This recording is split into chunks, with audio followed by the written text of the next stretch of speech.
Greetings and welcome to this week's episode of Bronx Bombers. My name is Joe Rubenstein and it is Tuesday, May 14th, and the Yankees are rolling after taking 2 out of 3 from the first place Rays, creeping to within a half game of that top spot, winning series after series in the strength of some really great hitting from DJ LaMahieu, Gio Urshela, Glaber's been good, and many others, and in general, terrific starting pitching.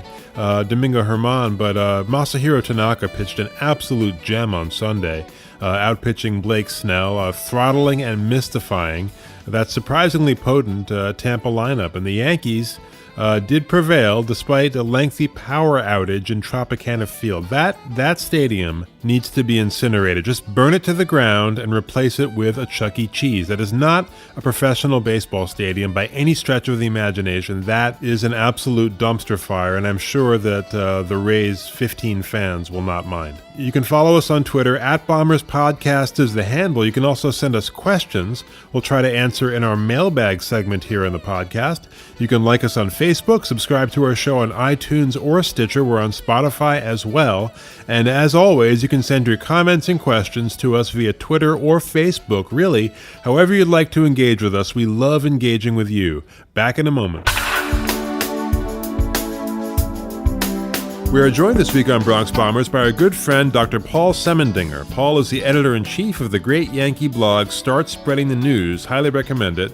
He's also written a 9-part series called One Last Shot, which appears on that blog, and he's written a brand new book called Impossible is an Illusion. So he's a busy man. Paul, it's been a while. How you doing? I'm doing great, Joe. Thank you, as always, for having me on. I love being on your program. So, Paul, obviously the Yankees had a very tough start. First 2 weeks of the season, they were losing to really bad teams like Baltimore, Detroit, and Chicago. They got swept in Houston. But since our 2-game sweep of the Red Sox in mid-April, we've gone 18-7. That's a .720 winning percentage, which has vaulted us to within a half game of the Rays as we speak. So what do you think is the primary reason or reasons for this surge, despite all the injuries? Magic. The Yankees they've been playing over their head. They've had a lot of guys come up big in important spots. They've gotten great pitching. The bullpen most often has been solid, though there have been some times when it hasn't looked as good. But, each of the guys, Thero Estrada coming up with a couple of home runs over the last week or two, and Mike Tauchman, I think he has 4 home runs. And I know we're going to talk about Gio in a couple moments, but, I mean, this guy has been nothing but spectacular at third base, offensively and defensively. It seems like whoever they put into whatever role they put them into, they're doing great. And of course, Domingo Germán has been as good or better than the Yankees could have ever hoped Luis Severino would be. So he has replaced him perfectly. And again, he might even be an improvement based on how well he's done this year. So the news came out today that Miguel Andujar is almost certainly headed back to the injured list. He has that torn labrum, hitting only 128. Now, this is a player, injury aside, that I have serious questions about. I don't believe that you can have a third baseman who's that poor defensively and win a championship. And given how good Gio Urshela has been, with just clutch hit after clutch hit, currently hitting .341, OPS over 900, defensively brilliant. I mean, could it be, Paul, that we have ourselves a new third baseman, not just, while Andujar is out, but for the next few years in Gio Urshela? Well, I think the jury is still out on Urshela. On the Start Spreading the News blog, Andy Singer has a great article posted today about him and his contact rate and his launch angle and his the exit velocity on the hits that he has. And he says there's a lot of positives that are there with Urshela because he, over the winter they talked about in spring training how he totally changed his approach as a hitter. And right now, small sample size, but it seems like it's true. I don't disagree with you about Andujar and his defense. There have been, in baseball history, numerous third basemen who came up who were poor fielders, who became at least mediocre fielders, some who maybe even became good fielders. And I had the same hopes for Andujar. I do believe in his bat. His bat's electric. Boy, last year, his bat was one of the reasons the Yankees did so well all season long and stayed competitive. But, if he's hurt, and it seems like he's hurt. And I do have questions about the way the Yankees seem to treat injuries. They seem to last longer than they originally say when they first happen. And then this happened with Gary Sanchez last year. They seem to rush people back and then they get hurt again. That might be happening again with Andujar. And Severino a couple weeks ago, he had one injury. Then they said, oh, he's got another one. And there is a concern there. If he's hurt, the Yankees should let him heal. And that might mean he's out for a long time anyway. And then we would have a chance to see what Urshela is all about. Yeah, well, one thing I've never been able to figure out is in a case like this with Andujar, who makes the call on whether he comes back or not, or has a surgery or what? I mean, if it's up to him, maybe he's afraid of losing his job to a guy like Urshela, and that actually might be happening. So he rushes himself back. But I don't know. I mean, I guess it's an open question who makes that call. Yeah, I don't know that either. That's a great question. That is the old mentality. When even in other sports like football, where you get hurt and you don't say anything, and you just try to play through it, and you show how tough you are by playing through it. And I think we've, as a society, tried to move away from that type of philosophy and said, if you're hurt, you got to get healed before we can put you back out on the field. But if he has a say, maybe you're onto something there. So with Brian Cashman, I have a theory. I think the big deals that he makes, going back to the Ellsbury signing all the way to the Stanton trade last year, I think his record there is fairly spotty. But as far as the under-the-radar moves, I think he's a genius. Whether it's acquiring Luke Voigt for Chase and Shreve, the deal for Chad Green, the Didi trade, Domingo Germán for Prado, and now Gio Urshela from the Blue Jays for just a few bucks. Gio Urshela right now is one of the very best hitters in the American League. So it isn't all Cashman, obviously. He has a huge analytics group to lean on. But what's your assessment of Brian Cashman as far as his greatest strengths and weaknesses? I think his greatest strength is exactly what you have said. He finds these under-the-radar players. In your listing of players, you also could have mentioned Didi Gregorius and Aaron Hicks. I mean, it's just unbelievable. You go Voigt and, like you said, Domingo Germán and Chad Green, on and on and on. And he has a knack for doing that, whether it's him or his team, but he's the leader of the team, so he has to get the credit. The weakness, boy, that's a tough one, because my biggest complaint with the Yankees, and we could talk about this in greater detail, is the fact that they've switched from being the team that goes out and gets the high price, great player, which is what I love. Whether it makes sense financially or not, it's a different story.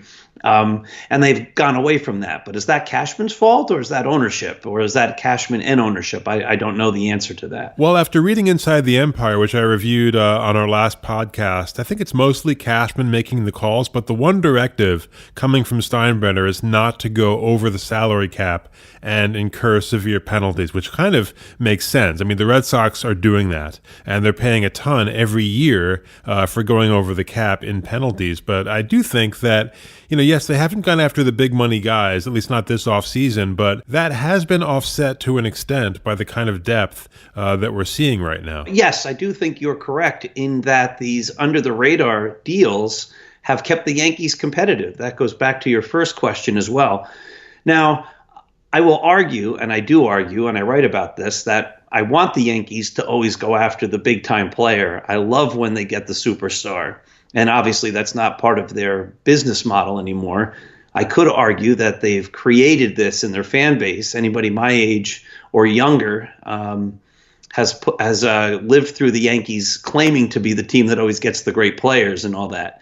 But all that being said, I've also always said that if I'm wrong and he can build a great team without getting great players, I don't care. If they win, that's what I want. So I'm very happy with where they are right now. So to me, DJ LaMahieu is like a gift from the baseball gods, and probably yours as well. I think, he's a phenomenal defensive infielder, first of all, Gold Glover, in fact, and a tremendous situational hitter, which we've needed desperately. Former batting champion who, unlike Stanton, does not seem to shrink in big spots so far. I mean, he he seems to rise to the occasion. So, two questions. Were you surprised, as I was, that Yankee Nation was just sort of blah when Cashman signed this guy, considering his past achievements in Colorado? And do you think the Yankees should look for more players like this, defensively sound contact hitters, or do you like the current balance of contact hitters and sluggers in this lineup? I think the reason for the lack of excitement about LaMahieu was the fact that this was at the same time that the Yankees were courting Manny Machado and or Bryce Harper. And the idea was they were just trying to be cheap and find a cheaper alternative than signing the big name free agent. Again, if LaMahieu becomes a great player or maintains staying as a great player, he's been very, very great defensively throughout his career. I think there's been some questions about the fact that can he hit well outside of Coors Field. But if he continues to do what he's doing, I think he's going to be an instant or remain a Yankee fan favorite because he's an outstanding player. I don't like watching guys like Giancarlo Stanton and, dare I say, Aaron Judge and, dare I say, Gary Sanchez striking out all the time. So I much prefer seeing strong contact hitters. But again, I just want guys who are going to play great baseball and win games for the Yankees. So, yeah, I love LaMahieu. My youngest son, Ethan, has been telling me that the Yankees should get him for 3 or 4 or 5 years. He's like, that's the guy the Yankees should get. So right now, his performance is proving my son, Ethan, absolutely correct. Yeah, I also think that sometimes the power-happy advanced stats people underestimate the damage that strikeouts do. It's not just another out. It's an utterly unproductive out. And there were so many times last year when Stanton and others failed to move the runners because they struck out. So this ability to put the bat on the ball is, I think, vastly undervalued these days, and I think the home run ball is somewhat overemphasized. I agree with you entirely. It's fun watching guys like Stanton and Judge and Sanchez and the rest of them. Bryce Harper, if he had gotten to the Yankees, hit long home runs. That's fun. But one of the fun things about talking on blogs and writing a blog and talking on podcasts and things is the fact that we can pretend like we're the GM. But I also always say that Brian Cashman knows a heck of a lot more than we ever do. And he's got the analytics. This is his full-time job. We look at it from a distance. And part of what we're rooting for as fans is a story and the big-name player and hoping that that's what turns the Yankees into winners. Right now, it seems like the depth that he brought to this team and the quality of player that he brought to this team is what's really working. So, again, props to Cashman. Now, we mentioned injuries. Severino's out until July at the very earliest, and you advocated on your blog signing Dallas Keuchel. Now, it was a very short advocacy consisting, I think, of 2 sentences. What is it here? It's time to sign Dallas Keuchel. Yes, he can pitch without the beard. And you posted a very interesting photo of him pitching in Houston without that crazy ZZ Top beard. It looks like a totally different person. It's amazing. But make the case, if you would, for signing Dallas Keuchel, and what would be the maximum length contract you would sign him for? All right. So before we went on, the Yankees put Jonathan Loaizaga back on the DL. So they have Loaizaga, who's hurt. They have James Paxton, who's hurt. Hopefully he comes back soon. But again, with the Yankees, I'm never quite sure with how they treat injuries. You've got Severino, who's hurt. And even if Paxton comes back, if you have Paxton, Tanaka, J.A. Happ, Domingo Germán, and Sabathia, none of these guys are guys that are going to be giving you a lot of innings. Keuchel is a guy who's going to give you 200 innings. Now, not anymore, but on the second half of the year, he's going to give at least 100 innings, you would think.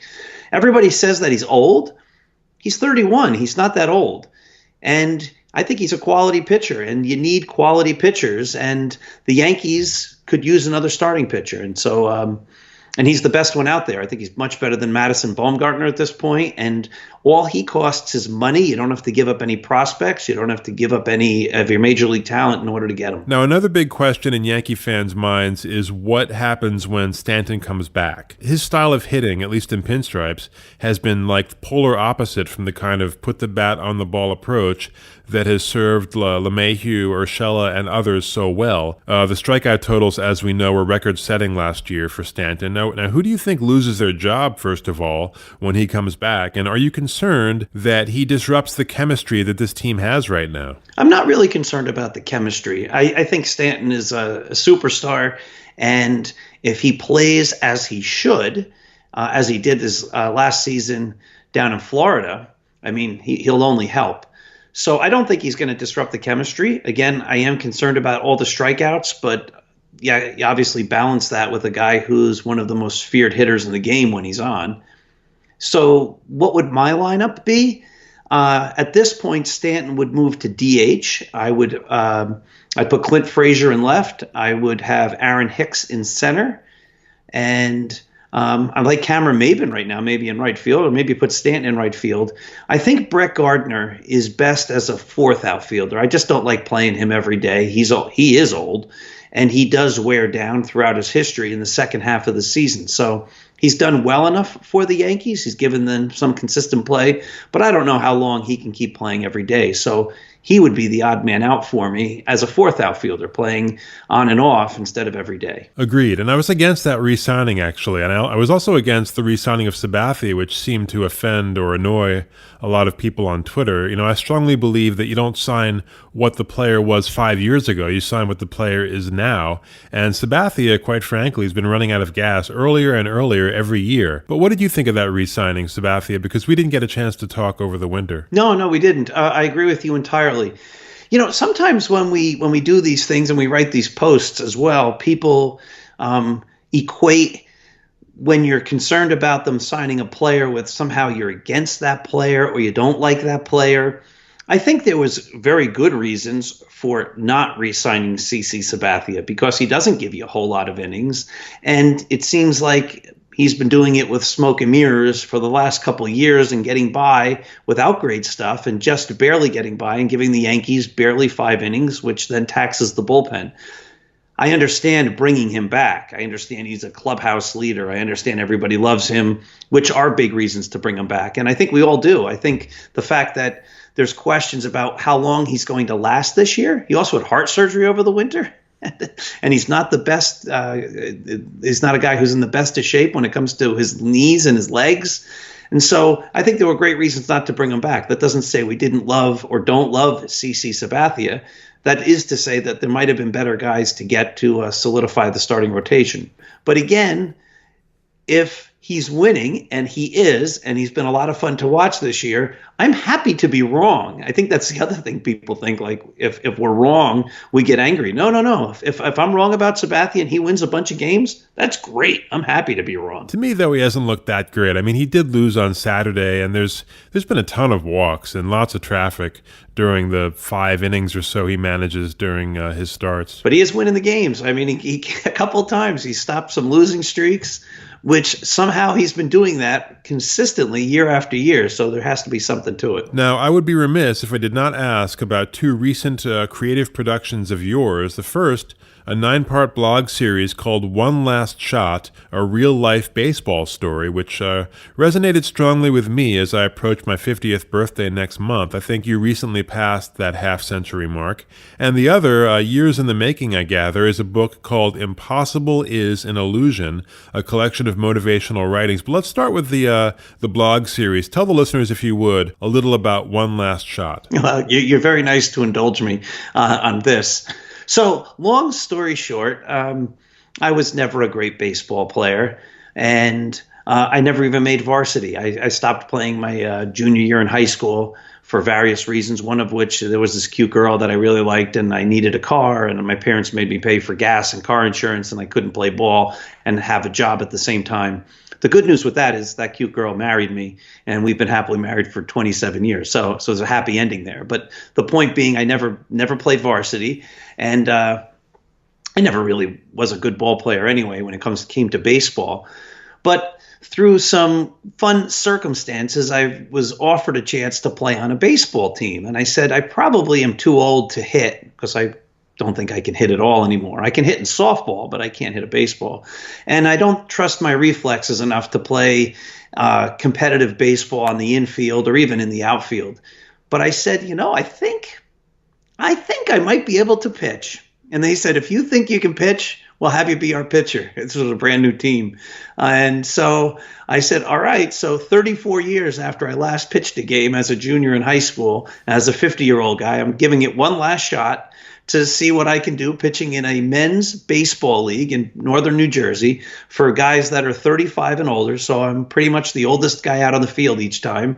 And the story is about my story to see if I can't pitch throughout the season and keep it going. So it's a 9-part series right now, but I'm hoping it becomes a 99-part series. And hopefully the last episode is when the Yankees sign me. Right. So your season is actually still ongoing. Yes, I'm actually pitching this Sunday. So is there a playoff and championship tier in the league? Yes, we've only played 2 games. The weather in northern Jersey so far this year has been terrible. We've had a bunch of rainouts, and Easter got in the way there was no game, obviously, on Easter. It was a late Easter this year. And then there was Mother's Day. There was no game for Mother's Day. So we've haven't really gotten in full swing yet, but and the season goes throughout the summer. So hopefully it keeps going, and hopefully my arm doesn't fall off. And your brand new book, Impossible is an Illusion, which might be less directly about baseball per se, but sports are definitely referenced in the book. So tell us about Impossible is an Illusion. What led you to write the book, or compile it, as the case may be? And what was your goal in doing so? Oh, thank you. It's nice to hear that you noticed that, and you do. You know that there's a bunch of stories in there. They're all short stories or short pieces. They're not really stories. They're all motivational pieces that are based upon my life or history or experiences that I've seen or heard or watched or observed from a distance. I'm a elementary school principal. They began as essays that I share with my teachers each week. I write them a weekly memo, but it's not just a list of what's due next week and what are the events that are happening in the school. I always begin with some type of reflective piece. And I've been doing this for 20 years, and people have told me I write well. And so I've taken some of my favorite weekly memo passages and put them together into a book that's called Impossible is an Illusion. And they're all motivational. I believe, just like there's that hope that I might be able to keep pitching the baseball, I believe that people can do more than they ever thought possible if they just put their mind to it and they work hard for it. And so the idea of the title is that you really can do anything. Nothing is impossible. It's just an illusion. We put up barriers that prevent us from achieving things. But if we work hard, if we stay positive, if we give everything, all our efforts, I believe entirely that we can do a whole lot more than we think we can. And if you would, Paul, tell the listeners where they can pick up a copy of Impossible is an Illusion. It was just published by Whip and Stock, but you can go to their website, WIPF and Stock, or it's on Amazon. And the feedback that I've gotten from it, people who've read it, and I've done a number of book talks in the area at libraries. I have another one coming at the end of the month. People who've read it or people who've come to the book talks have said that they're motivated by the book, that it was really something that's influenced their lives. It's changed their lives. I've had a couple of parents at my school who've read it who said, as soon as I closed it, I started reading it again. And it's making a difference in people's lives because it's really building people up. And I think the writing is accessible. It's the passages are short, so you don't have to read them in any order for the most part. And I think it's fun. People tell me there's a lot of humor in there, which I hope there is, but a lot of good and positive and great messages as well. All right. Great job, Paul. Great having you on as always. Love your blog. That's startspreadingthenews.blog, which all of our listeners should check out for really deep, incisive Yankee analysis, as well as the 9-part series, One Last Shot, which appears on that blog, and pick up the book, Impossible is an Illusion. Paul, thanks for being with us again. Keep up the great work, and let's hope that this upswing in the Yankees' fortunes continues. Absolutely. And listen, I'd love to come back again. I love talking with you. I love these podcasts. You do a phenomenal job, and it's always an honor to be on with you. Oh, thanks so much, and it's my pleasure. Take care, Paul. And that'll do it for this week's episode of Bronx Bombers. Again, don't forget, you can subscribe to this podcast on iTunes or Stitcher, find us on Spotify, follow us on Twitter @BombersPodcast is the handle, like us on Facebook as well, and thanks so much for joining us. We'll see you again on June 1st. Take care.